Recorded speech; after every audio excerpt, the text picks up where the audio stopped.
Alors restez bien jusqu'au bout là parce qu'on va parler un peu dans cette vidéo des mecs qui s'éloignent. Oui, il vient d'y avoir un éclair dehors. Donc il faut rester de haute valeur quoi qu'il arrive, ok? Donc vous rencontrez un mec mignon, cool. Le premier rendez-vous se passe bien, mais c'est top. Quoi, vous vous embrassez, il embrasse bien? Waouh! Et puis après quoi? Après il annule le prochain rendez-vous? Il a une excuse vaseuse? Il appelle plus lui-même, c'est vous qui appelez? Il répond de manière succincte au SMS, il faut lui tirer les verres du nez. Il vous propose plus de sortir, c'est vous qui proposez. Il flirte plus vraiment, les conversations ça s'enlise. Peut-être même que tu le suis sur un réseau social et qu'il commente les vidéos ou les photos d'une autre fille. Et là tu te dis, ah mince, j'ai dû faire des erreurs, j'ai été dépendante, needy, il s'éloigne. Je vais donc lui prouver que je suis une femme bien, comme ça il va revenir, il va rester, etc. Non, c'est une totale incompréhension. Donc, il y a deux choses à voir.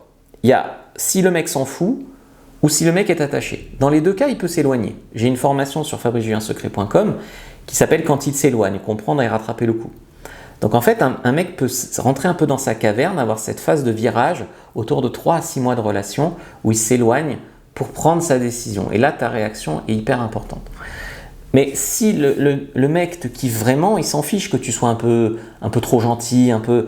Voilà, son intérêt, il n'est pas censé varier comme ça du tout au tout. Donc, ce n'est pas la raison, d'accord ? Et par contre, bien sûr, si tu es trop collante, etc., etc. Donc, l'idée, c'est que tu dois toujours avoir une vie un peu occupée pour pas toujours rester là à attendre de ses nouvelles sur le qui-vive, est-ce qu'il a répondu, d'accord ? Lui, il va des fois attendre de vos nouvelles, justement. 2, il faut vous détacher un peu du résultat. Donc, vous ne pouvez pas le forcer à prendre la décision que vous voulez quand il s'éloigne. Donc, lâchez prise. Si c'est la bonne personne pour vous, vous faites le maximum et ça va aller. Même s'il y a quelques petites erreurs parce que personne n'est parfait. Et son intérêt pour vous ne doit pas être conditionné au sexe. Ça ne doit pas avoir tout à voir. Donc, en gros, regardez ses actions. Qu'est-ce qu'il a investi dans la relation à part sa BITE, okay ? Est-ce qu'il a déjà envoyé des signes comme quoi il verrait un avenir avec vous? Donc, vous pouvez me le dire dans les commentaires.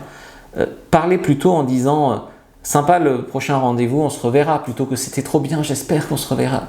Tu vois, dans une formulation, tu lui donnes un peu de validation et c'est toi qui le domine, on se reverra, clin d'œil, c'est moi qui décide. Dans l'autre, c'est c'était trop bien, j'espère qu'on se reverra, c'est je te supplie, tu vois.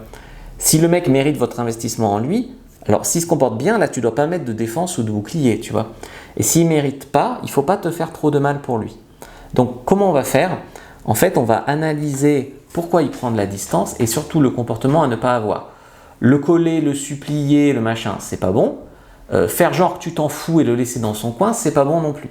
Alors c'est quoi le juste milieu? Vous le trouverez dans la formation Quand il s'éloigne sur fabricejuliensecret.com. Ici, je vous ai déjà donné pas mal de conseils. Je voudrais vous en donner sur la dépendance affective. Donc cliquez sur le lien dans la description de la vidéo, lien en commentaire épinglé, prenez votre fiche sur la dépendance affective et regardez une autre vidéo en partie.